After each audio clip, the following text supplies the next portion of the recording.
অসম ভূমিত এটা বিশেষ উৎসৱ হয় এই দিনটো আহি আছে সেই উৎসৱটোৰ নাম হ'ল অম্বুবাচী মেলা তা অম্বুবাচী মেলাৰ সময়ত কি হয় কামাখ্যা মন্দিৰৰ দুৱাৰ বন্ধ থাকে প্ৰশ্ন হ'ল আমাৰ নামঘৰৰ দুৱাৰ বন্ধ হ'ব নে নহয় এতিয়া যে মহিলাসকলে ইন্দ্ৰৰ পাপৰ বোজা বহন কৰি আছে প্ৰত্যেক মাহে হে প্ৰভু ভকতৰ সংগ যেন সদায় পাওঁ তোমাৰ নামটোহে যেন মই সদায় ল'ব পাৰোঁ বেলেগৰ নাম নালাগে যদি এইটোৱে সত্য তেতিয়াহ'লে দুখন গাড়ী আছে কাৰণে আপুনি মই বিশ্বকৰ্মা পূজা ভাগ কেলে পাতিলোঁ দৈৱকী নন্দন কৃষ্ণ যদি সাগৰ হয় তেতিয়াহ'লে ৩৩ কোটি দেৱ দেৱতা কি হ'ব বিপৰীতে বংশ গৌৰৱ অহংকাৰ মানে তেওঁলোক উচ্চ বংশজাত ব্ৰাহ্মণ সম্প্ৰদায়ৰ এই নিষ্কুলীয়াটোৰ মুখেৰে আমি কৃষ্ণ কথা শুনিম নে কেতিয়াও নুশুনো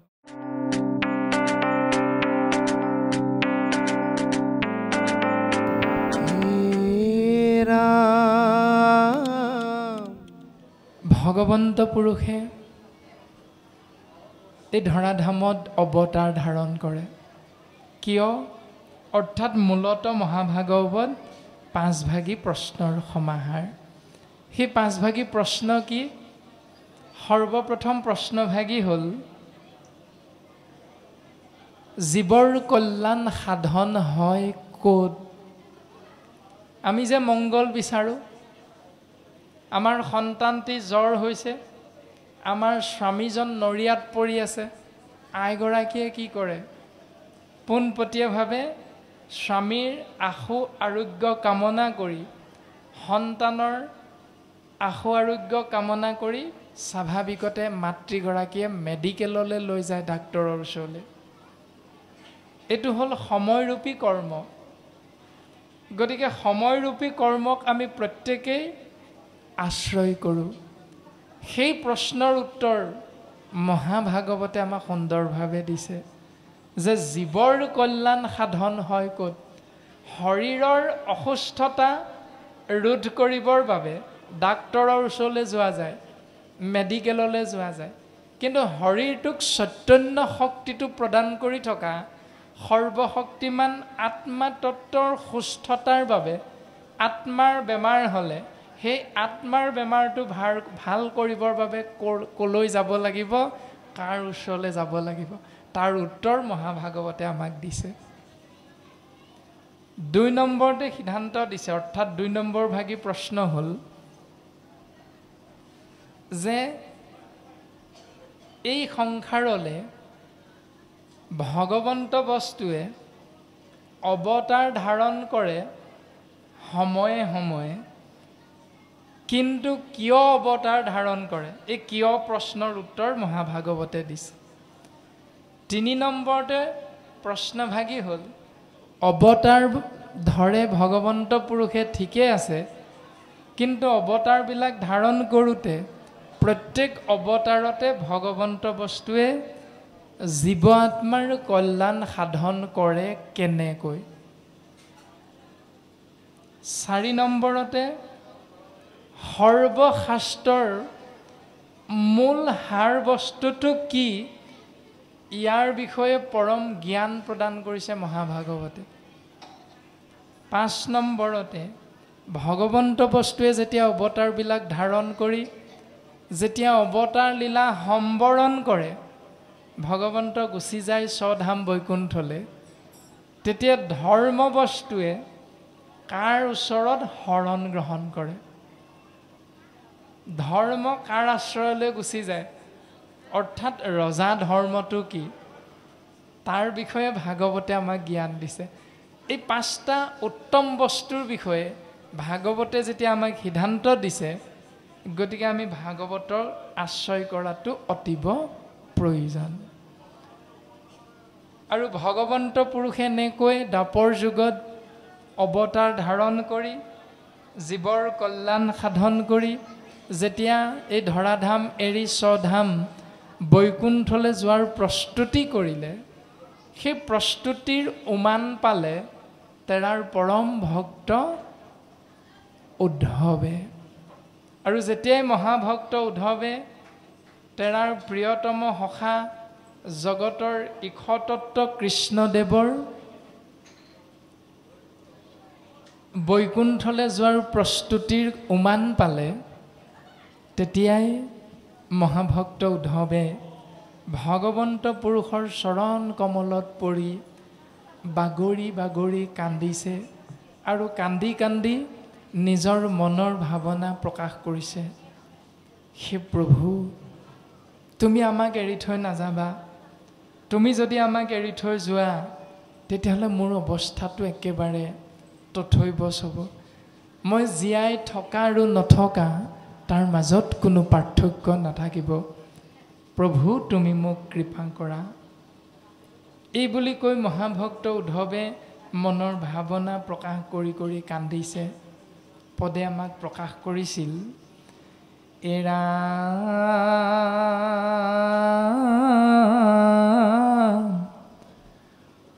শয়নে ভোজনে স্নান গুপ্যস্থানে সদা সেৱা কৰো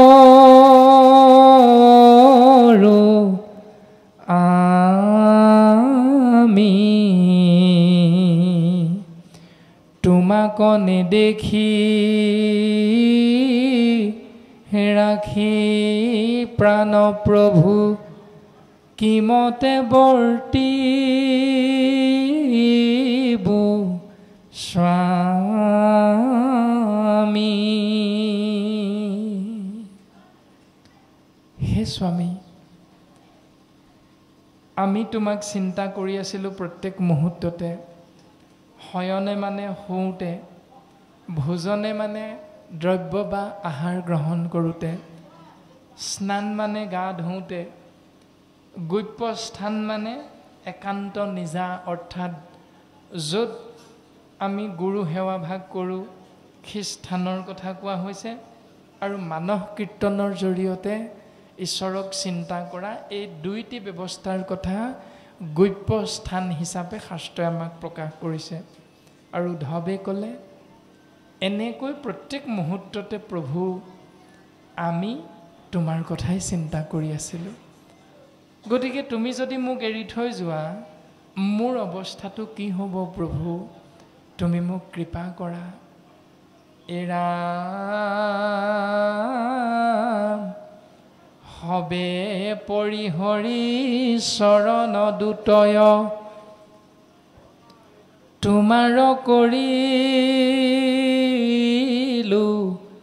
সাৰ, তুমি এৰিলাতে ঐ বন্ধু মাধৱ, দিনতে দেখো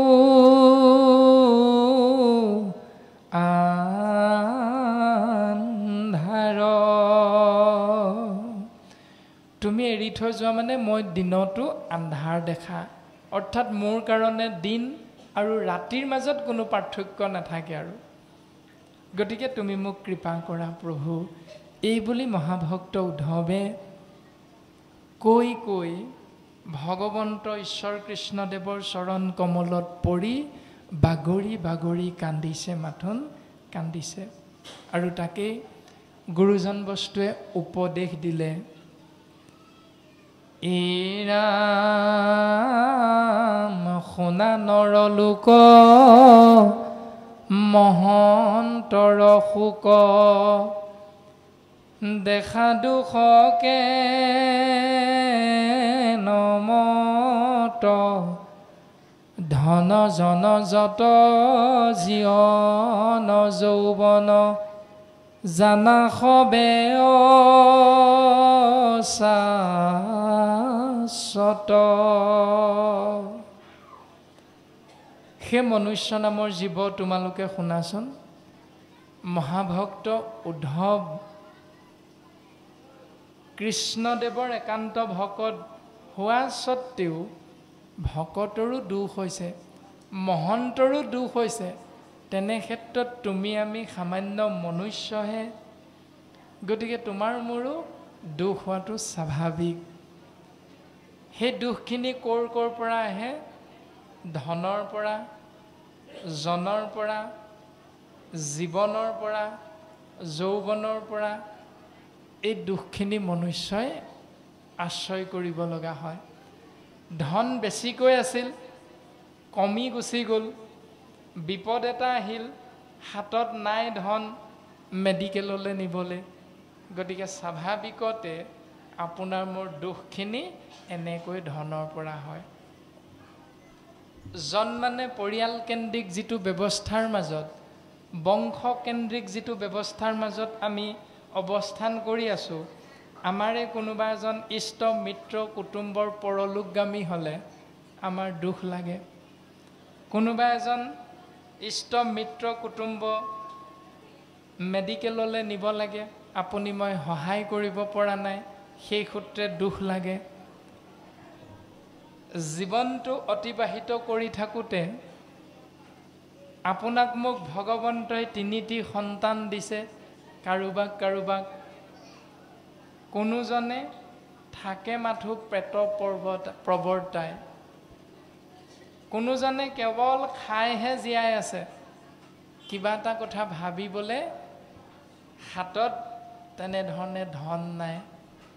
জীৱনটো মাত্ৰ এবেলা খাইছে, দুবেলা নোখোৱাকৈ আছে, সেইটো এটা দুখ। কাৰোবাৰ 3জন সন্তান আছে, 3জন সন্তানক দুবেলা দুসাঁজ সুন্দৰকৈ খুৱাব পৰাকৈ পিতৃ মাতৃৰ হাতত শক্তি সামৰ্থ্য নাই, সেই দুখ।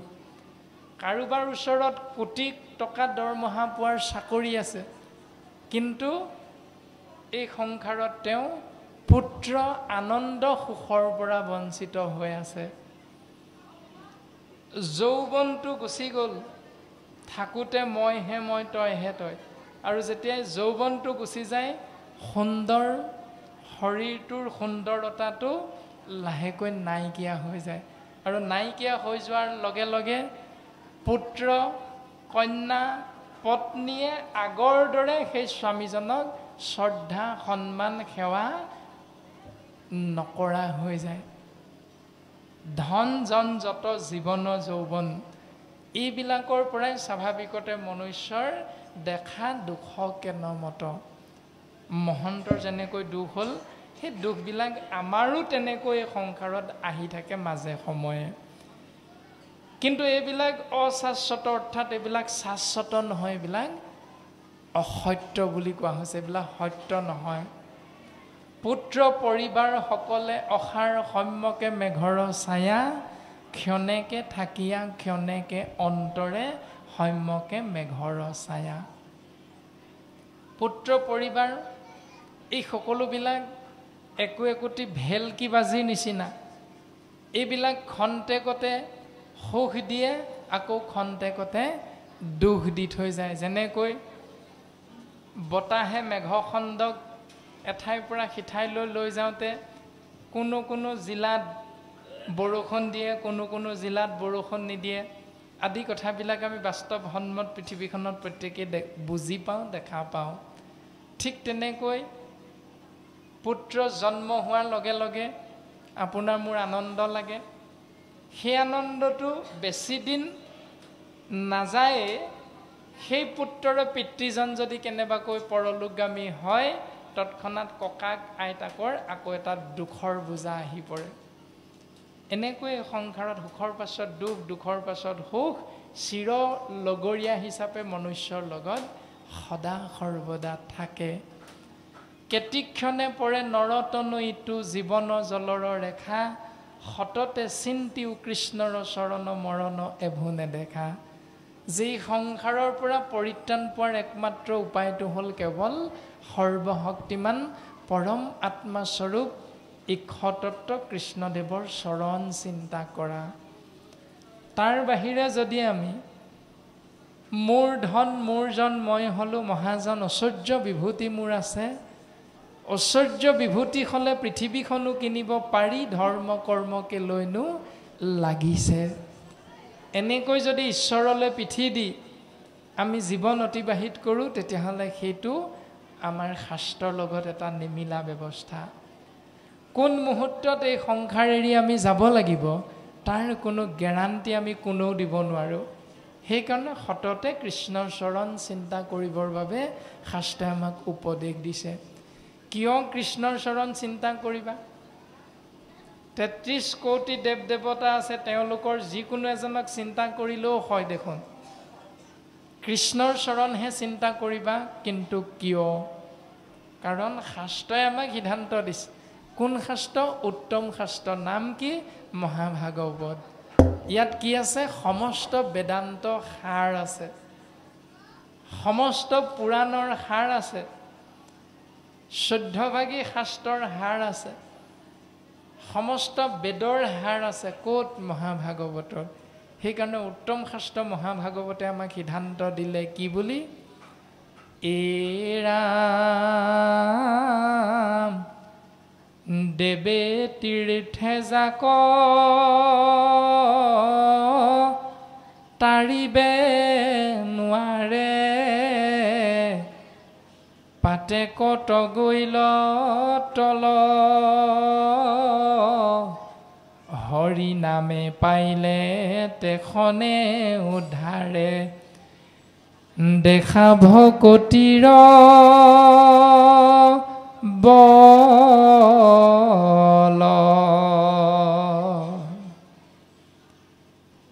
দেৱতাতকৈও তীৰ্থতকৈও শ্ৰেষ্ঠ এজনৰ নামটো মহাভাগৱতে ক'লে আমাক। কি বুলি ক'লে? দেৱতো তীৰ্থটো কৰি ভকতে সেবৰ, ভকতক ভজিলে গুচয় কৰ্ম জৰ। প্ৰথম সিদ্ধান্ত দিলে, দেৱতাই যিটো পথৰ পৰা জীৱক মুক্তি দিব নোৱাৰে, তীৰ্থক্ষেত্ৰত স্নান কৰিলে, ভ্ৰমণ কৰিলে জীৱই যি মোক্ষ প্ৰাপ্তি লাভ কৰিব নোৱাৰে, পাপৰ পৰা পৰিত্ৰাণ পাব নোৱাৰে, সেই পাপৰ পৰা উদ্ধাৰ পাবৰ বাবে আমাক পথটো দিলে। হৰি নামে পাইলে তেখনে উদ্ধাৰে, দেখা ভকতিৰ বল। অৰ্থাৎ ভক্তিৰ আশ্ৰয় কৰা। ভক্তিৰ আশ্ৰয় কৰিলে ভক্তিৰ মাজত কি আছে? এক দেৱ এক সেৱ, একত বিনে নাই কেৱ, কৃষ্ণৰ নামেই হ'ল ভক্তি। আৰু সেই কৃষ্ণ নাম, হৰি নাম যদি আশ্ৰয় কৰা যায়, তেতিয়াহ'লে জীৱৰ কল্যাণ সাধন হয়। এতিয়া এটা সময়ত সত্য, ত্ৰেতা, দ্বাপৰ এই তিনিওটি যুগত ভগৱন্ত পুৰুষে নিজৰ এটা ৰূপ ধাৰণ কৰি ধৰাধামত আপোনাৰ মোৰ নিচিনাকৈ অৱস্থান কৰি আছে। আৰু অৱস্থান কৰি থাকোঁতে এটা সময়ত যেতিয়া ভগৱন্ত বস্তু ভাগি গ'ল, অৰ্থাৎ এই সংসাৰ এৰি গুচি গ'ল, তেতিয়া ভগৱন্তক পোৱাৰ ব্যৱস্থাটো ক'ত হ'ল? শাস্ত্ৰই কৈছে দেৱতত্ত্ব এই সংসাৰ এৰি স্বৰূপটো এৰি দিয়াৰ পাছত দেৱতত্ত্ব অৱস্থান কৰিলে তেওঁৰ নাম তত্ত্বৰ মাজত।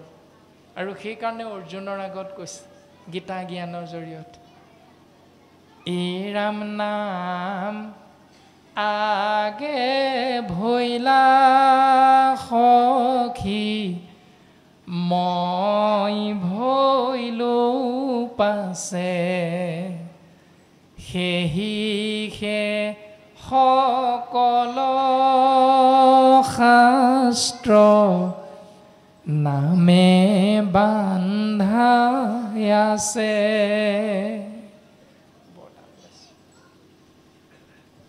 হে অৰ্জুন, মোতকৈও মোৰ নামটো ডাঙৰ, আৰু সেইকাৰণে সকলোবিলাক শাস্ত্ৰ মোৰ নামৰ লগত বান্ধ খাই আছে। আৰু দেৱতত্ত্ব এই সংসাৰত যেতিয়া নাইকিয়া হৈ যায় এটা ৰূপ, তেতিয়া দেৱতত্ত্বই, ঈশতত্ত্বই তেওঁ নিজৰ নাম তত্ত্বত অৱস্থান কৰে। আৰু নাম তত্ত্ব ক'ত থাকে? য'তে তৈতে নথাকয় হৰি নাম ৰত্ন মহন্ত দোকানী কৰি ৰাখে মহাযত্ন। হৰিনাম য'তে ত'তে থাকিব নেকি? ৰাম নাম য'তে ত'তে আছে বুলি কৈছে নি? নাই কোৱা। ৰাম নাম নিৰ্দিষ্ট স্থানতহে থাকে। সেই নিৰ্দিষ্ট স্থানডোখৰৰ নাম কি? গুৰু তত্ত্ব, মহন্ত দোকানী যাক কোৱা হয়। সেই গুৰু তত্ত্ব এই সংসাৰত আছিল। নাম আমাক চিনাকি কৰি দিছে। শ্ৰীমন্ত শংকৰ হৰি ভকতৰ জানা যেন কল্পতৰু তাহান্ত বিনাই নাই নাই নাই আমাৰ পৰম গুৰু। এতিয়া সেইজন পৰম গুৰুৱে জীৱৰ কল্যাণ সাধন কৰি এই সংসাৰ এৰি গুচি গ'ল। সৰ্বপ্ৰথম দেৱ তত্ত্ব গুচি গ'ল, নাম তত্ত্বত অৱস্থান কৰিলে। নাম তত্ত্ব য'তে ত'তে নাথাকে, গুৰু তত্ত্বত অৱস্থান কৰিলে। গুৰু তত্ত্ব গুচি গ'ল, দেৱ নাম গুৰু ক'ত পাম এতিয়া? সেই তিনিওটা তত্ত্ব আহি আশ্ৰয় গ্ৰহণ কৰিলে ভকত তত্ত্বৰ মাজত। সেইকাৰণে শাস্ত্ৰই আমাক সিদ্ধান্ত দিছে, দেৱতো তীৰ্থটো কৰি ভকতে সেবৰ। ভকতক ভজিলে গুচয় কৰ্মজৰ। আৰু মহাভক্ত প্ৰহ্লাদে সিদ্ধান্ত দিছে, দৈত্য শিশুসকলক শুনা সাৱধানে স্থিৰ কৰি মতি। সেই শিশুসকল তোমালোকৰ মনটো স্থিৰ কৰা, আৰু শাস্ত্ৰই কোৱা সিদ্ধান্তটো মই তোমালোকৰ আগত প্ৰকাশ কৰিছোঁ, তোমালোকে শুনা। হৰি ভকতিৰ শৈৱ জিমতে ভকতি। হৰিক আশ্ৰয় কৰিবৰ বাবে কেনেকৈ ভক্তি মাৰ্গটো তোমালোকে চিন্তা কৰিবা, কেনেকৈ আগবাঢ়িব পাৰিবা। বিষ্ণু ভকতৰ সংগ লৈবা প্ৰথমত, গুৰু মানি শুশ্ৰূষা কৰিবা ভালমত। প্ৰহ্লাদে দৈত্য শিশুসকলক ক'লে, তোমালোকে ৩৩ কোটি দেৱ দেৱতাৰ ভকতৰ সংগলে প্ৰথম নাযাবা। যাবা এক দেৱ এক শিৱ একত বিনে নাইকেও পৰম পুৰুষ সৰ্বশক্তিমান বিষ্ণু তত্ত্বৰ একান্ত ভকতৰ সংগলে যাবা। বিষ্ণু ভকতৰ সংগ লৈবা প্ৰথমত। প্ৰথমে বিষ্ণু ভকতৰ সংগ ল'বা। আৰু লৈ কি কৰিবা? তেওঁলোকৰ মাজত চাহ তামোল খাই বহি থাকিবা নে এটা চুকত গৈ ফুচফুচীয়া মেল পাতি থাকিবা? কোনটো কৰিবা? সিদ্ধান্ত দিলে গুৰু মানি শুশ্ৰূষা কৰিবা ভালমতে।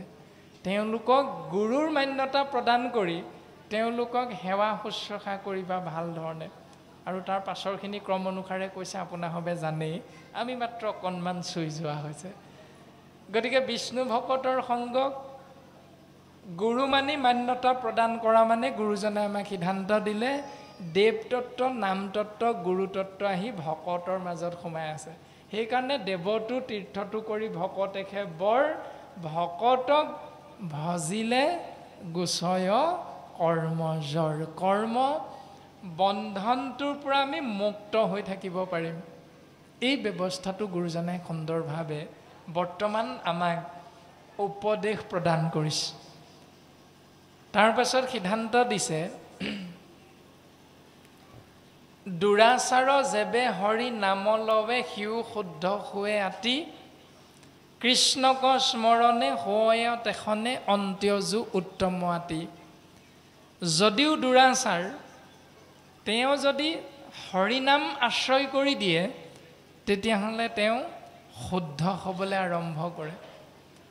আৰু ক্ৰম অনুসাৰে শুদ্ধ হওঁতে কৃষ্ণক স্মৰণ কৰাৰ ফলত তেওঁ যদি অন্ত্যজু আছিল, নিকৃষ্টতম জাতিৰো আছিল, তেতিয়াহ'লে তেওঁ নিকৃষ্টতম জাতিৰ পৰা উত্তম হাৰিলে উত্তৰণ হয় বুলি শাস্ত্ৰই সিদ্ধান্ত দিছে। প্ৰমাণ আপোনালোকে জানে ভাগৱতৰ আৰম্ভণিতে এজন বিশেষ ব্যক্তিৰ নাম প্ৰকাশ কৰিছে শৌনক শৌনক নামৰ ঋষিজনকে মুখ্য কৰি ২৮,০০০ ঋষিমুনিয়ে এজন পৰম বৈষ্ণৱৰ মুখপদ্মখনতে নৈমিষ ক্ষেত্ৰত মহাভাগৱত কথা শুনিছে সেই বৈষ্ণৱজনৰ নাম কি উগ্ৰশ্ৰৱা সুত তেওঁ নিজ মুখে কৈছে আমি হেন অকুলীন আছিলো মনত তোমাখাৰ প্ৰশ্নে ভৈলো আজি সি পবিত্ৰ হে মান্যবৰণেখু তোমৰা হ'ব যে আমাক কৃষ্ণ কথা ক'বলৈ নিৰ্বাচন কৰিলা আমি ইমান দিনে ভাবি আছিলোঁ আমি নিষ্কুলীয়া বুলি আমাৰ কোনো কুল নাই বুলি কিন্তু তোমালোকে যে আমাক নিৰ্বাচন কৰিলা ভাগৱত কথা ক'বৰ বাবে আমি আজি বুজি পালোঁ আমাৰ এটা জাত আছে এই জাতটো কি ভকতৰ জাত আমি ইমান দিনে অভকত বুলি ভাবি আছিলোঁ সমাজত মান্যতা পোৱা নাছিলোঁ আমাক লেই চেই কৰিছিলে কিন্তু আজি তোমৰা হবে কৃষ্ণ কথা ক'বলৈ আমাক যে নিৰ্বাচন কৰিলা আমি বুজি পালোঁ আমাৰ এটা জাত আছে অৰ্থাৎ নিষ্কুলীয়া হ'লেও অন্ত্যজু হ'লেও কৃষ্ণ কথা আশ্ৰয় কৰিলে তেওঁ উত্তম শাৰীলে উত্তৰণ হয় বুলি সিদ্ধান্ত দিছে দ্বিতীয়তে আমি চিন্তা কৰিব পাৰোঁ দস্যু বৃত্তি পালন কৰা ৰত্নাকৰ নামৰ এজন হৰিধাৰী মনুষ্যৰ কথা যিয়ে দেৱঋষি নাৰদৰ কৃপাধন্য হৈ মৰা আম বুলি কৈ থাকোঁতে এদিন ৰাম নাম উচ্চাৰণ হৈ গ'ল আৰু সেই ৰাম নাম উচ্চাৰণ হোৱা মহা মহিমাৰ প্ৰভাৱত কৃষ্ণক স্মৰণে হুয়ত এখনে অন্ত্যজু উত্তমাতি সেই দস্যুবৃত্তি পালন কৰা ৰত্নাকৰে মৰাম কৰি ৰাম নাম আশ্ৰয় হোৱাৰ কাৰণে তেৰা আদি কবি বাল্মীকিলে উত্তৰণ হৈ গ'ল আৰু তেৰাই ভগৱন্ত পুৰুষে ত্ৰেতা যুগত দশৰথী ৰামৰূপে অৱতৰণ কৰাৰ আগতেই ৰামায়ণ নামৰ মহাকাব্য প্ৰণয়ন কৰিব পাৰিলে ভাগৱত শাস্ত্ৰে আমাক সুন্দৰভাৱে সিদ্ধান্ত দিছে আৰু বৰ্তমান পদে আমাক এনেকৈ সিদ্ধান্ত দিছে যে একান্ত ভকতৰ সংগ আশ্ৰয় কৰিবা বিষ্ণু ভকতৰ সংগ আশ্ৰয় কৰিবা ভকতিৰ দেখি আশ্চৰ্য মহিমা ভৈলন্ত কৃষ্ণ বিস্ময় হেন জানি তো শৰীৰ নামত এৰিও হবে সংশয় যে ভক্তিৰ যি আচৰিত মহিমা এই আচৰিত মহিমা ভগৱন্ত পুৰুষেও নিজ মুখে অকপতে স্বীকাৰ কৰি গৈছে স্বয়ং নিজৰ নাম ভগৱন্ত পুৰুষে নিজে শুনি নিজৰ নামৰ মহিমাৰ অন্ত কৈ শেষ কৰিব নোৱাৰো বুলি নিজ মুখে সিদ্ধান্ত দিছে আৰু সেই কাৰণে গুৰুজনাই আমাক উপদেশ দিছে হেন জানি ইটো হৰিৰ নামত এৰিও হবে সংশয় গতিকে এই পৰম সত্যটো অনুধাৱন কৰি হৰিৰ নামত যদি তোমালোকৰ আশ্ৰয় কৰিবলৈ কিবা সংশয় আছে তেতিয়াহ'লে সংশয়বিলাক ত্যাগ কৰা হৰি নামত অৱগাহন কৰা সিদ্ধান্ত দিলে এৰা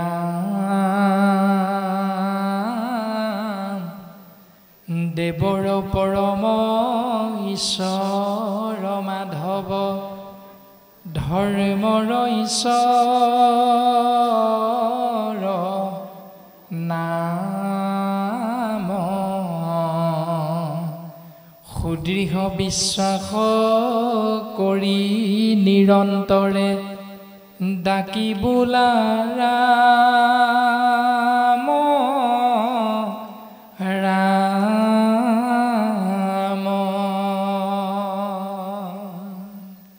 ৩৩ কোটি দেৱ দেৱতাৰ ভিতৰত শ্ৰেষ্ঠজন হ'ল ঈশ্বৰ কৃষ্ণ ৩৩ কোটি দেৱ দেৱতাৰ নাম আশ্ৰয় কৰিম নে কৃষ্ণদেৱৰ নাম আশ্ৰয় কৰিম সেই নাম কাৰ নাম ৰজা ধৰ্মৰ উত্তম নাম বুলি ক'লে আৰু সেই নাম হ'ল দৈৱকী নন্দন ঈশ্বৰ কৃষ্ণদেৱৰ নামত আমি জীৱই শৰণ গ্ৰহণ কৰা কেনেকৈ সুদৃঢ় বিশ্বাস কেনেকৈ কৰি নিৰন্তৰে এদিন কৃষ্ণ বুলি ক'লো এমাহমান কৃষ্ণ বুলি নকওঁ আৰু এনেকৈ নহ'ব কৰি নিৰন্তৰে বুলি কৈছে নিৰবিচ্ছিন্নভাৱে সুদৃঢ় বিশ্বাস সহিতে কৃষ্ণ নাম আশ্ৰয় কৰা সেই জীৱ এই সংসাৰৰ পৰা পৰম গতি লাভ কৰিব পাৰিবা এনেকৈ সৰ্বপ্ৰথম দুলৰী ভাগিয়ে আমাক শ্ৰীকৃষ্ণ উদ্ধৱৰ মাজত হোৱা কথোপকথনৰ প্ৰাৰম্ভিক জ্ঞান প্ৰদান কৰিছে তাৰ পাছত শ্ৰীকৃষ্ণৰ দ্বাৰা উদ্ধৱক উপদেশ প্ৰদান এতিয়া উপদেশখিনি কেনে কেনে দিছে পদবন্ধে ইতিমধ্যে দুজনা বাপে প্ৰকাশ কৰি গ'ল আমাৰো জ্ঞান সীমিত ইমানখিনি কথা কম সময়ত কৈ দিব পৰাটো সহজ নহয় যিহেতু আমাৰো জ্ঞান সীমিত গতিকে সীমিত জ্ঞানৰ প্ৰতি আমি যিমানখিনি কথা তৎমুহূৰ্ততে মনলৈ আহে ঈশ্বৰৰ কৃপা ধন্য হৈ আপোনাসৱৰ আৰ্শীষ ধন্য হৈ তাক আমি প্ৰকাশ কৰিবৰ বাবে যৎপৰোনাস্তি চেষ্টা কৰা হ'ব যিখিনি ভুল ত্ৰুটি ৰৈ যাব আপোনাসৱ মহামহন্ত আমাক ক্ষমা দিব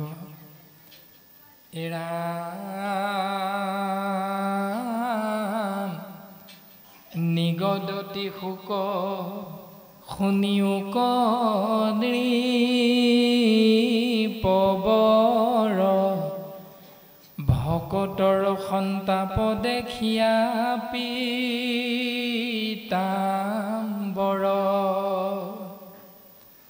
ভৈলন্তয়া কুল কৃষ্ণ জগত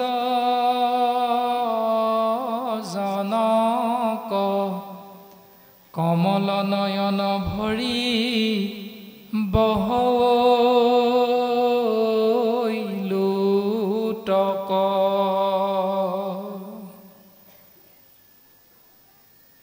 শোকগুৰুৱে পৰীক্ষিত ৰাজাৰ আগত কৈ আছে সেই ৰাজন পৰীক্ষিত তুমি শুনা মহাভক্ত উদ্ধৱৰ দুখ দেখি ভগৱন্ত পুৰুষেও দুখত ম্ৰিয়মান হৈছে আৰু ঈশ্বৰ কৃষ্ণদেৱে নিজৰ চকুৰ পৰা ওলোৱা চকু পানী মচি মচি উদ্ধৱক কৈছে পিত বস্ত্ৰে মচি মুখ তেজীয়া নিশ্বাস স্নেহে উদ্ধৱক ধৰি বুলিলা আশ্বাস মৰমত উদ্ধৱক সাৱটি ধৰি প্ৰকাশ কৰিছে উদ্ধৱ তুমি নাকান্দিবাচোন কিয় জানানে তেজি চিন্তা চিত থিৰ কৰা মহাশয় তজু দুখ দেখি মোৰ নহকে হৃদয় তুমি তোমাৰ চিত্ত স্থিৰ কৰা মনৰ পৰা শোক তুমি পৰিহাৰ কৰা কিয়নো তোমাৰ দুখ দেখি ময়ো থিৰেৰে থাকিব পৰা নাই কোনে ক'লে ভগৱন্ত পুৰুষে কিয় ক'লে কাৰণ উদ্ধৱৰ লগত দুটা বিশেষ তত্ত্ব আছে সেই তত্ত্ব দুটা পদে আমাক প্ৰকাশ কৰিব কিন্তু উদ্ধৱক নাকান্দিবলৈ কৈ মন স্থিৰ কৰিবলৈ কৈ ভগৱন্ত পুৰুষে কি উপদেশ দিছে সৰ্বপ্ৰথম ইৰাম দ্বাৰকা নগৰ সাগৰত যাইবে তল মই গৈলে লোকত মিলিবে বিমংগল মই গুচি যাম জীৱৰ মাজত অমংগল হ'ব দ্বাৰকা নগৰখন সাগৰত তল যাব মই গুচি যাম পিৰিবে দুৰ্জন কলি গুচিবে আচাৰ শুইবে অধৰ্মতৰতি যতে ক প্ৰজাৰ মই গুচি যাম কলিৰ ৰাজত্ব হ'ব কলিৰ কৰাল গ্ৰাসত পৰি জীৱ ধৰ্মী হ'ব জীৱ আচাৰ ভ্ৰষ্ট হ'ব আচাৰ বিচাৰ নাইকিয়া হ'ব অধৰ্মী হ'ব কিন্তু উদ্ধৱ তুমি যে মোক কৈ আছা মোৰ লগত তোমাকো লৈ যাব লাগে কিন্তু তোমাক লৈ গ'লে কি হ'ব জানানে ৰাম তুমি আমি দুয়ো গইলে মিলিবে অনৰ্থ লুপ্ত হইব জ্ঞান ইটো ভকতিৰ পথ অধৰ্মে পিৰিবে লোক যাইবে অধুগতি ভকতি কৰাখি তুমি থাকিও সম্প্ৰতি ভক্তিৰ জ্ঞানটো নাইকিয়া হ'ব অধৰ্মত পৰি অৰ্থাৎ কলিৰ কৰাল গাখত পৰি জীৱ অধৰ্মী হ'ব আৰু অধৰ্মী হোৱাৰ কাৰণে জীৱ পাপ সাগৰত অধোগতি যাব সেইকাৰণে উদ্ধৱ পাপ সাগৰত ডুব যোৱা অধোগতি যোৱা জীৱক পুনৰ উদ্ধাৰৰ কাৰণে মোৰ নাম ভক্তি আশ্ৰয় কৰি তুমি সংসাৰত বৰ্তি থাকিব লাগিব এই বুলি ভগৱন্ত পুৰুষে উদ্ধৱক সৰ্বপ্ৰথম উপদেশ দিলে কিয় জানানে ভকতি নভৈলে ভূমি যাইবে ৰখাতল মূৰ আজ্ঞা পালিয়া ৰহিও মহাবল যদি ভক্তি নাথাকে তেতিয়াহ'লে এই ভূমিখণ্ড ৰখাতললৈ যাব সেইকাৰণে মোৰ আজ্ঞাটো পালন কৰি তুমি মোৰ নাম শ্ৰৱণ কীৰ্তন মহাভক্তি জীৱৰ কল্যাণৰ অৰ্থে প্ৰচাৰ আৰু প্ৰসাৰৰ বাবে তুমি ধৰাধামত থাকাচোন উদ্ধৱ এই বুলি ভগৱন্ত পুৰুষে উদ্ধৱক উপদেশ প্ৰদান কৰিছে এতিয়া ভকতি নভৈলে ভূমি যাইবে ৰখাতল এবাৰতো ভূমি ৰখাতললৈ গৈছে আপোনালোকে জানে আদিদৈত্য হিৰণ্যকশিপুৰ আৰু হিৰণ্যাক্ষই এই ভূখণ্ডক ৰখাতলত নি লুকুৱাই ৰাখিছিল আৰু উদ্ধাৰ কৰিবৰ বাবে ভগৱন্ত পুৰুষে চিন্তা কৰি বৰাহ ৰূপে অৱতাৰ ধাৰণ কৰিলে আৰু ৰখাতলৰ পৰা বসুমতী অৰ্থাৎ ভূমিক উদ্ধাৰ কৰিলে যদি প্ৰকৃততে ভূমিখণ্ড পৃথিৱী প্ৰকৃততে যদি নিজৰ শক্তি সামৰ্থ্য থাকিলহেঁতেন তেতিয়াহ'লে ভগৱন্তই উদ্ধাৰ কৰালে বসুমতী ৰৈ থাকিবলৈ প্ৰয়োজন নাছিল ঠিক তেনেকৈ ৩৩ কোটি দেৱ দেৱতাৰ সেই শক্তিটো নাই যিটো শক্তি আছে কেৱল পৰম পুৰুষ সৰ্বশক্তিমান ঈশ্বৰ কৃষ্ণদেৱৰহে সেইকাৰণে আমাক সিদ্ধান্ত দিছে যে সমস্ত দেৱ দেৱতাৰ ভিতৰত শ্ৰেষ্ঠতম হ'ল ঈশ্বৰ কৃষ্ণ গতিকে তেওঁৰ নাম আশ্ৰয় কৰা তেওঁক চিন্তা কৰা জীৱৰ কল্যাণ হ'ব এতিয়া আমাৰ আৰু এসপ্তাহমানৰ পাছতে অসম ভূমিত এটা বিশেষ উৎসৱ হয় এই দিনটো আহি আছে সেই উৎসৱটোৰ নাম হ'ল অম্বুবাচী মেলা তাৰ অম্বুবাচী মেলাৰ সময়ত কি হয় কামাখ্যা মন্দিৰৰ দুৱাৰ বন্ধ থাকে গুৱাহাটী নীলাচল পাহাৰত থকা কামাখ্যা মন্দিৰ প্ৰশ্ন হ'ল আমাৰ নামঘৰৰ দুৱাৰ বন্ধ হ'ব নে নহয় এতিয়া আমাৰ নামঘৰৰ দুৱাৰ বন্ধ হয়নে হয় এতিয়া প্ৰশ্ন হ'ল কামাখ্যা ধামত যি অম্বুবাচী মেলা হয় তাত উপাস্য তত্ত্ব কোন আছে উপাস্য তত্ত্ব আছে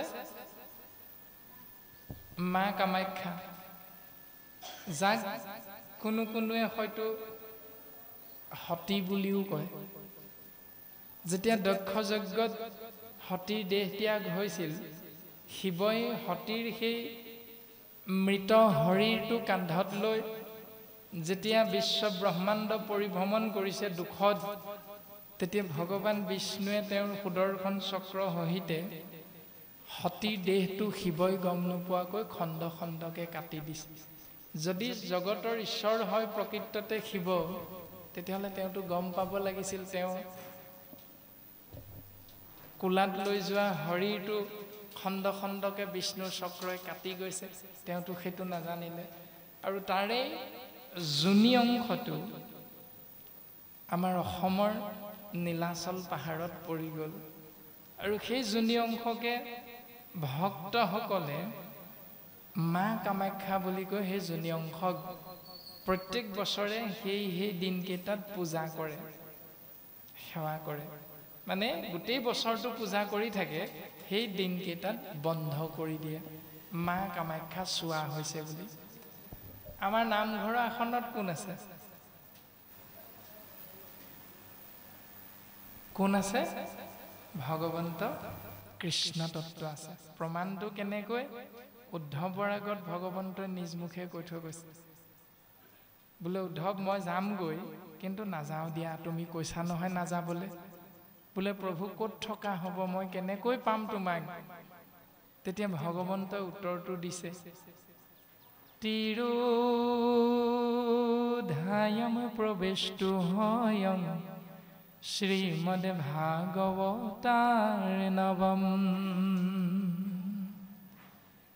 তেহনয় বাংময় মূৰ্তি প্ৰত্যক্ষৱৰ্ততে হৰে শ্ৰৱণাৎ সেৱনাৎ পাঠাৎ দৰ্শনাৎ পাপনাশিনী।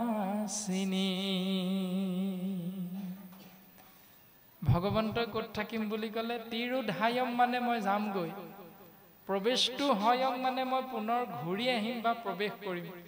ক'ত জানানে উদ্ধৱ? শ্ৰীমদ ভাগৱত অৰ্ণৱম। অৰ্ণৱম মানে সাগৰ বা সমুদ্ৰ। শ্ৰীমদ ভাগৱত নামৰ সাগৰখনত, সমুদ্ৰৰ মাজত মই নিহিত হৈ থাকিম। বোলে প্ৰভু তোমাৰ ৰূপটো কেনেকৈ দেখা পাম? সিদ্ধান্ত দিলে, তেহনয় বাংময় মূৰ্তি, মোৰ ৰূপটো হ'ব বাংময় ৰূপ। বাক যুগময় সমান বাংময় অৰ্থাৎ বাণীময়, মানে শব্দ ব্ৰহ্মৰ ৰূপত মই নিজে ভাগৱতৰ মাজত থাকিম। আৰু তাকে গুৰুজনাই ক'লে নাম তত্ত্ব। আৰু এই নাম তত্ত্ব মহাভাগৱত বাংময় ৰূপ যদি আমি শ্ৰৱণ কৰোঁ, জীৱৰ কল্যাণ সাধন হয়। যদি কীৰ্তন মহাভক্তি আশ্ৰয় কৰোঁ, জীৱৰ কল্যাণ সাধন হয়। যদি ভাগৱতলৈ চাই সেৱা ভাগ কৰিলোঁ আৰু গুচি গ'লোঁ, তাতো জীৱৰ কল্যাণ হয় বুলি সিদ্ধান্ত দিছে। আদি ধৰণে জীৱৰ কল্যাণ হোৱা ব্যৱস্থাটো গুৰুজন বস্তুৱে ভগৱন্তৰ মুখ পদ্মখনতে উচ্চাৰিত বাক্যৰ জৰিয়তে আমাক সিদ্ধান্ত দিলে। আৰু মহাভক্ত উদ্ধৱৰ আগত কোৱা সেই সিদ্ধান্ত কৃপাল গুৰু শ্ৰীমন্ত শংকৰদেৱে মহাৰাজ নৰনাৰায়ণৰ ৰাজসভাত হাতী মাৰি ভুৰুকাত ভৰাই দিলে। অৰ্থাৎ বিশাল ভাগৱত সংস্কৃত মূলৰ পৰা আনি অসমীয়াত সাৰ তত্ত্বখিনি চমুকৈ প্ৰকাশ কৰি দিলে যে কলিৰ মনুষ্য মলমতি,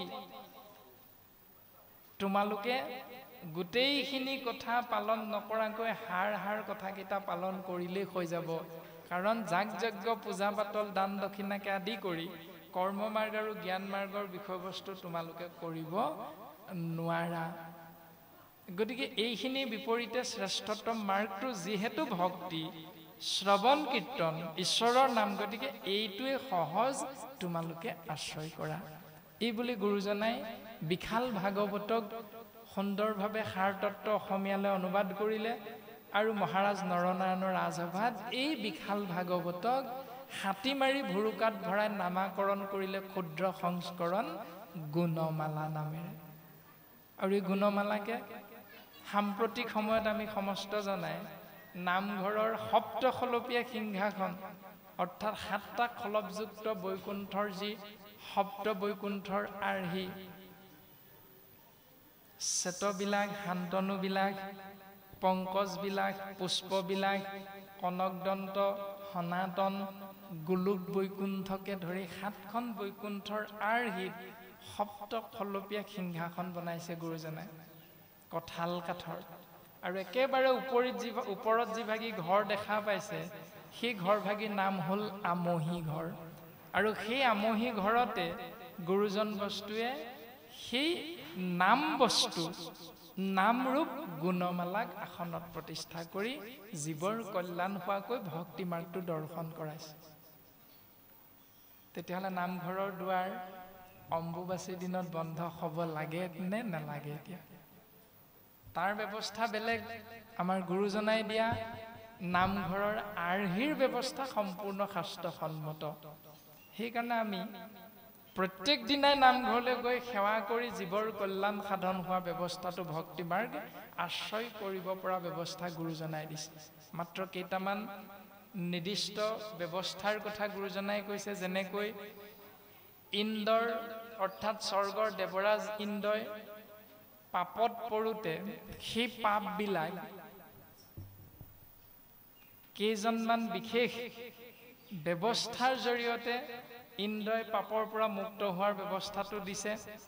তাৰে বাকীখিনিলে আমি নগৈ এটা নিৰ্দিষ্ট জেগাৰ কথা ক'ম যে মহিলাসকলে ইন্দ্ৰৰ পাপৰ বোজা বহন কৰি আছে।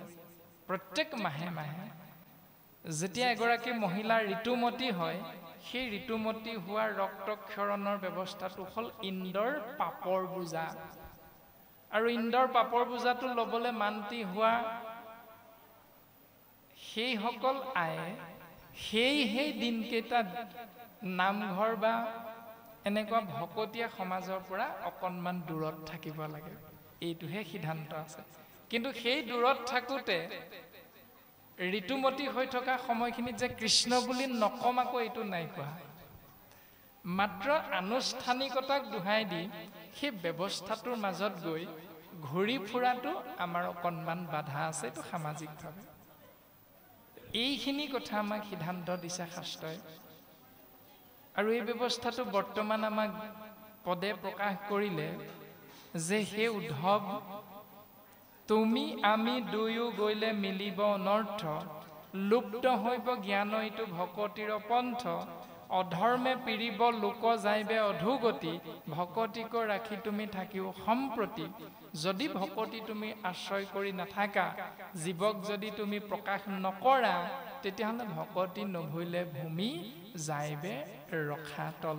সি যে হিৰণ্যাক্ষ লৈ গৈছিল ৰখাতললৈ, ঠিক তেনেকৈ আমি যদি অদ্যুপৰিমিত এই সংসাৰত যদি ভকতি আশ্ৰয় নকৰোঁ, নিজেও ৰখাতললৈ যাম আৰু নিজে অৱস্থান কৰি থকাই ভূখণ্ডও এদিন ৰখাতললৈ গুচি যাব।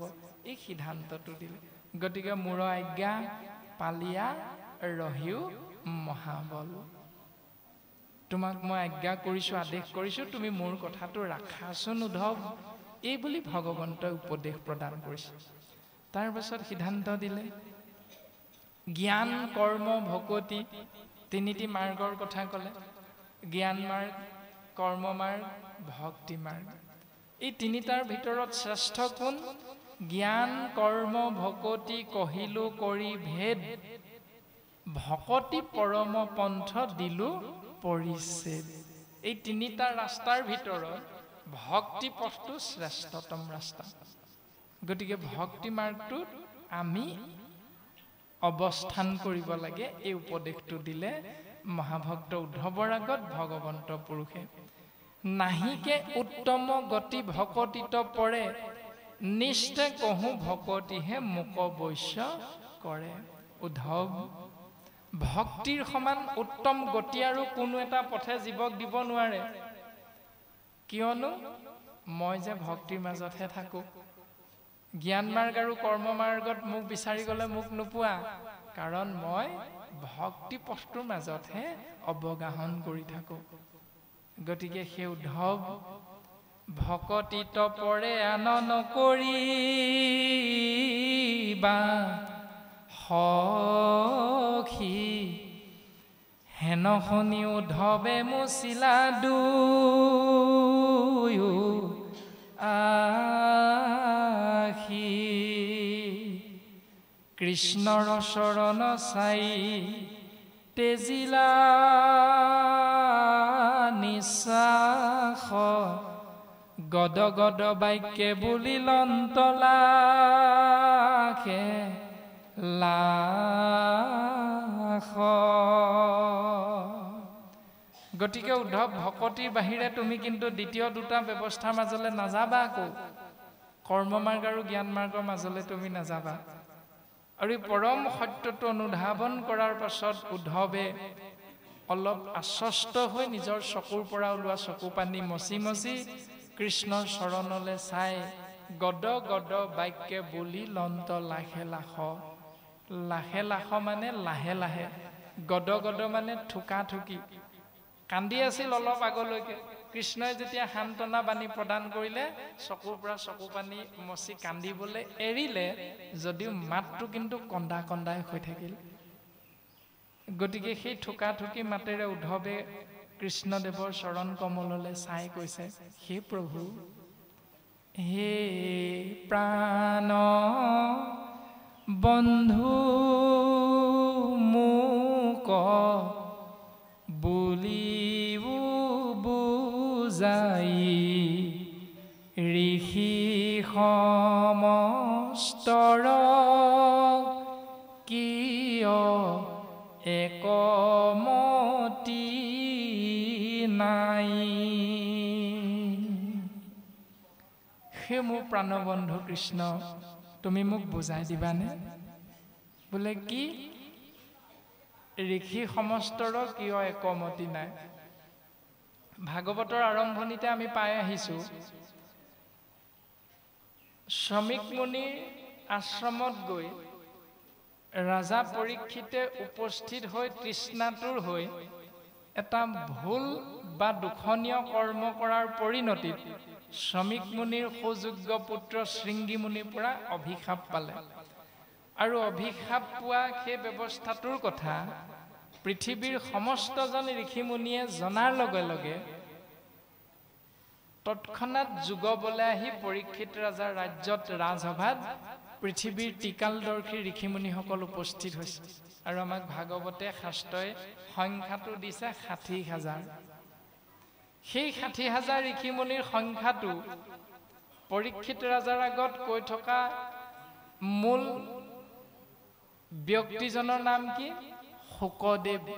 কাৰ পুত্ৰ? কৃষ্ণদ্বৈপায়ন বেদব্যাসৰ সুযোগ্য পুত্ৰ। সেই শুকদেৱে কৃষ্ণ কথা মহাভাগৱত কথা ৬০,০০০ ঋষিমুনি সহিতে পৰীক্ষিতৰ আগত কৈ থাকোঁতে সকলোৱে শুনি আছিল। কিন্তু তাৰ পাছত দ্বিতীয়বাৰ যেতিয়া শুনিবলৈ বিচাৰিলে ঋষিমুনিসকলে, তেতিয়া শুকগুৰুৱে কি বুলি ক'লে যে তোমালোকে এজনক ভাগৱত কথা শুনাৰ পৰা অকণমান বিৰত ৰাখিছিলা, সেইজনৰ নাম হ'ল উগ্ৰচৰ্বাসুদ।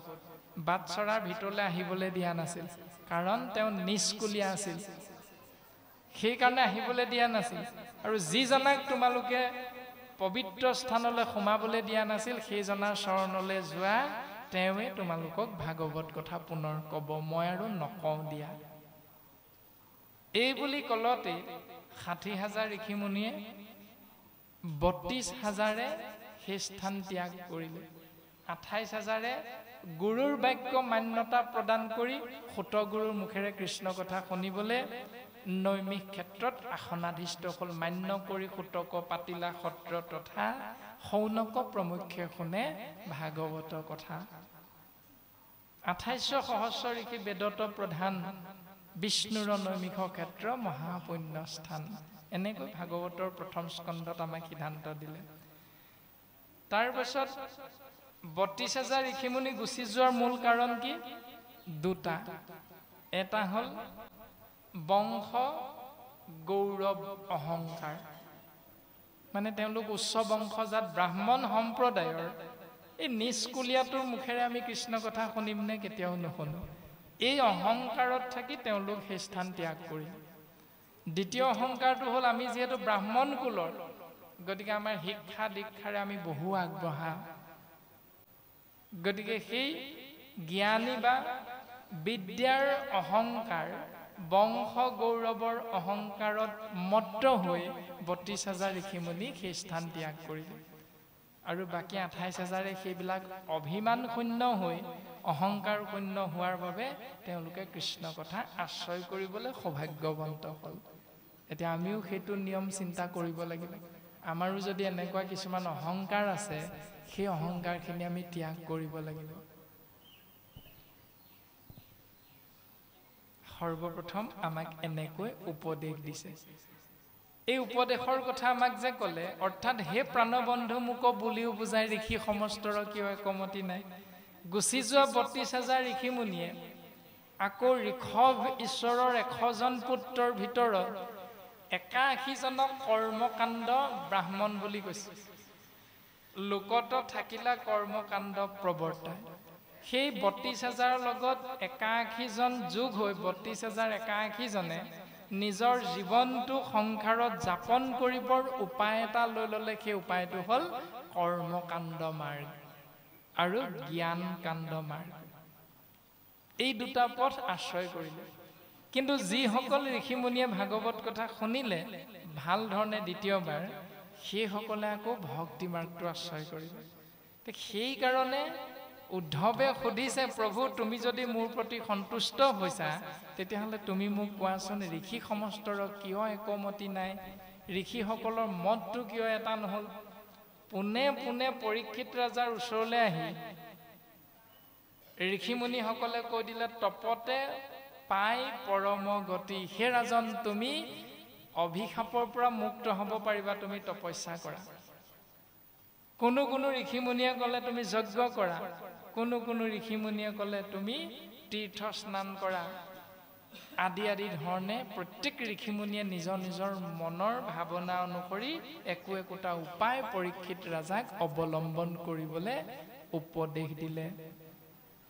কিন্তু ভাগৱতটো একেভাগে, এভাগেই ভাগৱত, একেভাগ ভাগৱতকে পঢ়ি পঢ়ি, একেভাগী বেদকে অধ্যয়ন কৰি কৰি ঋষিমুনিসকলৰ মতবিলাক কিয় বেলেগ বেলেগকে দিলে, মোক উত্তৰ দিয়া আজি।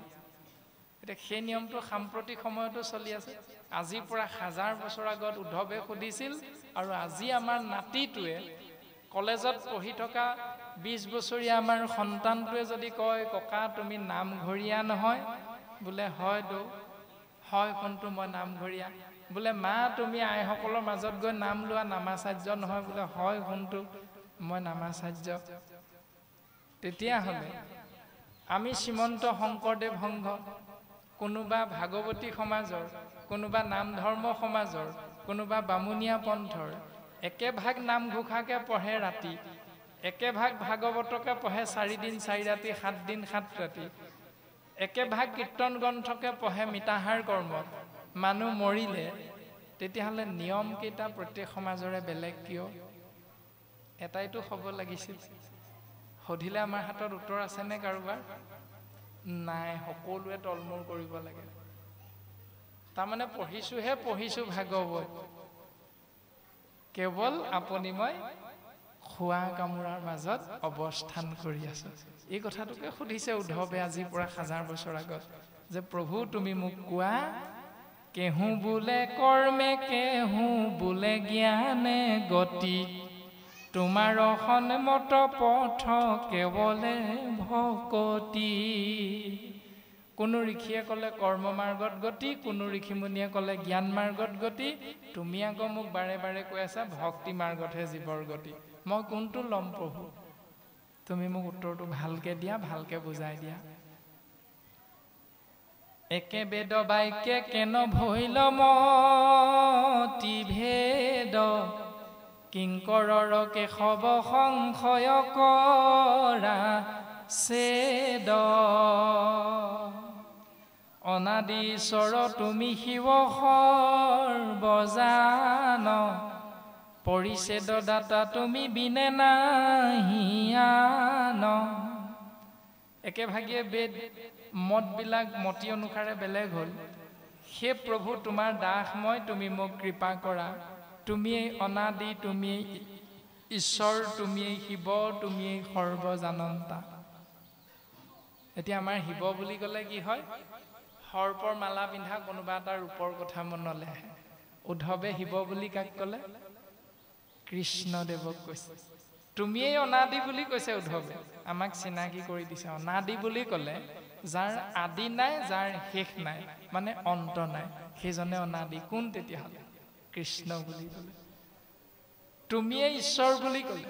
সকলো ঈশ্বৰ নহয়, কেৱল কৃষ্ণহে ঈশ্বৰ বুলি কৈছে। তুমিয়েই শিৱ বুলি কৈছে। কাক কৈছে? কৃষ্ণক কৈছে। তুমিয়েই সৰ্বজান বুলি কৈছে। তোমাৰ বাহিৰে বাকী কোনেও সৰ্বজান হ'ব নোৱাৰে, সৰ্বজানন্তা। অতীত, বৰ্তমান, ভৱিষ্যতৰ বিষয়ে জানিব পৰা একমাত্ৰ ঈশ্বৰজনাই হলা তুমি প্ৰভু। গতিকে তুমি মোক কৃপা কৰাৰ বাহিৰে মোক দ্বিতীয় এজন নাই আৰু কৃপা কৰিব পৰা, তুমি মোক কৃপা কৰা।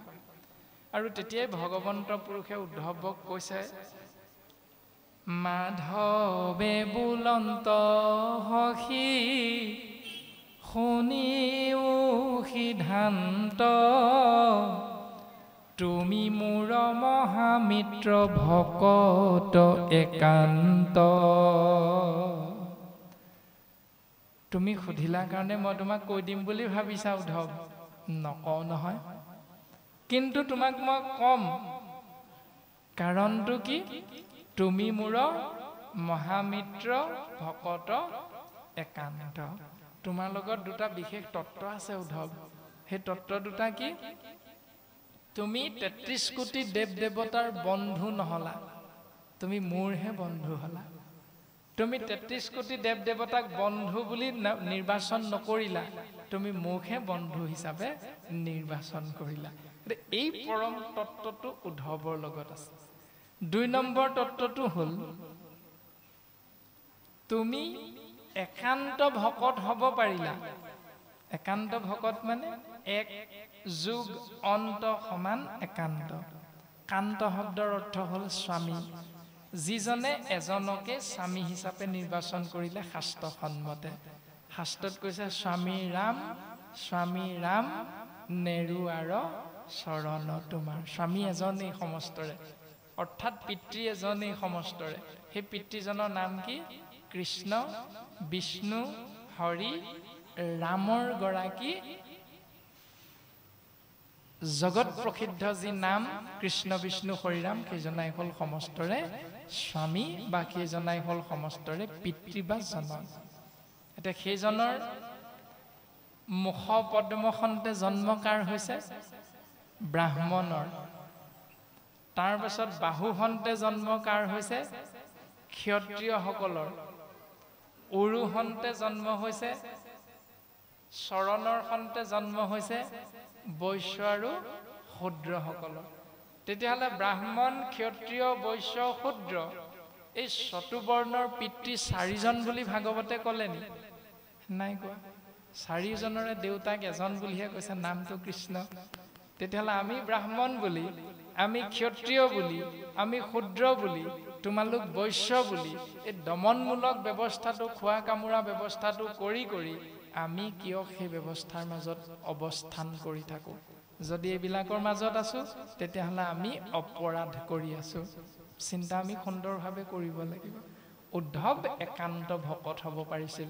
এতিয়া আমি একান্ত ভকত হয়নে নহয়? এতিয়া গোটেই বছৰটোত শাস্ত্ৰসন্মতে এজোকা ঘোষা আমি প্ৰত্যেক দিনাই আশ্ৰয় হয়তো কৰোঁ।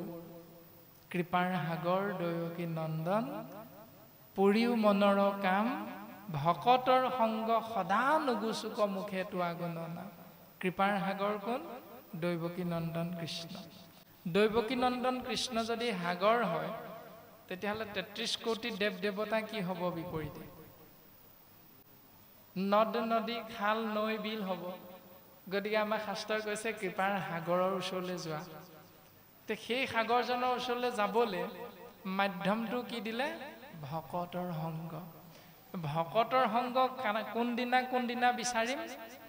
ভকতৰ সংগ সদা নুগুচুক। এতিয়া বছৰটোত আমি আজি 2 দিন পাইছোঁ, আজি পাইছোঁ, কাইলৈ পাম। তাৰপাছত নামঘৰলৈ আহোঁনে কিবা এটা কাৰণত? নাহোঁ।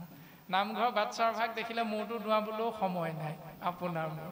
তাৰমানে মাধৱদেৱে হয়তো ঘোষা জোকা ভুলকৈ লিখিলে, নহ'লে আপুনি মই ভুলকৈ বুজি আছোঁ। যিকোনো এটা নিশ্চয় হৈ আছে আমাৰ মাজত। ভকতৰ সংগ সদা নুগুচুক মুখে তোৱা গুণ নাম। হে প্ৰভু, ভকতৰ সংগ যেন সদায় পাওঁ, তোমাৰ নামটোহে যেন মই সদায় ল'ব পাৰোঁ, বেলেগৰ নাম নালাগে। যদি এইটোৱে সত্য, তেতিয়াহ'লে দুখন গাড়ী আছে কাৰণে আপুনি মই বিশ্বকৰ্মা পূজা ভাগ কেলে পাতিলোঁ, সেইটো নিজক সুধিব লাগিব। যদি আমাৰ স্বামী এজন বুলি শাস্ত্ৰই কৈছে, কৃষ্ণ, ৰাম, বিষ্ণু, হৰি, অনন্ত কোটি নামৰ গৰাকীজন, তেতিয়াহ'লে আমি মাজে মাজে অন্য দেৱতাৰ শৰণীয়া হয়তো হৈছোঁ। সেইকাৰণে আমাক শাস্ত্ৰই একান্ত ভকত বুলি নাই কোৱা, কিন্তু উদ্ধৱকহে কেৱল একান্ত ভকত বুলি সিদ্ধান্ত তুলিছে বৰ্তমান ভাগৱতৰ পদচন্দে। এতিয়া আমি কোনোবা এদিনা সৰস্বতী ভকত হৈছোঁ, কোনোবা এদিনা শিৱৰ ভকতো হৈছোঁগৈ, কোনোবা এদিনা বিশ্বকৰ্মা ভকতো হ'লোঁ, আকৌ কোনোবা এদিনা দুৰ্গা ভকতো হৈছোঁগৈ। গতিকে আমি একান্ত ভকতৰ শাৰীলৈ যাব পৰা নাই। সেইকাৰণে ভাগৱত পঢ়িলেও, ভাগৱত শুনিলেও আপোনাৰ মোৰ উত্তৰটো কেৱল খেলি মেলি হৈ থাকে। ভাগৱতে আমাক সিদ্ধান্ত দিছে কেনেকৈ ভাগৱত শুনিব লাগিব আৰু ভাগৱত কোনে কৈ আছে। বৈকুণ্ঠৰ শাস্ত্ৰ কৃষ্ণ মুখৰ বচন, আৰকি তত্ত্বক পাই যেই জন। গোটেই জীৱনটো পঢ়িলোঁ বোলে ভাগৱতত কি আছে বোলে নাজানো নহয়, আছে আৰু এইবিলাক আমি কৰি থকাবিলাককে, যেনে পুত্ৰ উদ্ধাৰে যদি কহিয়াছে শাস্ত্ৰ। হেৰা ভাগৱতে কৈছে পুত্ৰ হ'লেহে পিতৃ মাতৃ তৰি যাব পাৰে, এই বুলি কৈ দিলোঁ। বোলে হয় নেকি? পুত্ৰজনৰ নামটো এই নাজানো নহয় মই, মুঠতে পুত্ৰ হ'লে উদ্ধাৰ হ'ব পিতৃ মাতৃ, এই বুলি পালোঁ। এতিয়া পুত্ৰজনৰ নামটো কি বুলি ক'লে? পুত্ৰ উদ্ধাৰে যদি কহিয়াছে শাস্ত্ৰ, বৈষ্ণৱ পুত্ৰক প্ৰতি বুলিয়াছে মাত্ৰ। বৈষ্ণৱ পুত্ৰৰ দ্বাৰাহে পিতৃ মাতৃ তৰি যাব পাৰিব, বংশ উদ্ধাৰ হ'ব পাৰিব। প্ৰমাণটো নৃসিংহ গোসাঁয়ে প্ৰহ্লাদক কৈছে নহয়, কীৰ্তন গ্ৰন্থত আপোনালোকে পাইছেই, তই বৈষ্ণৱ পুত্ৰ ভৈলি যাৰ 21 পুৰুষ উদ্ধাৰ কৰিলি তাৰ।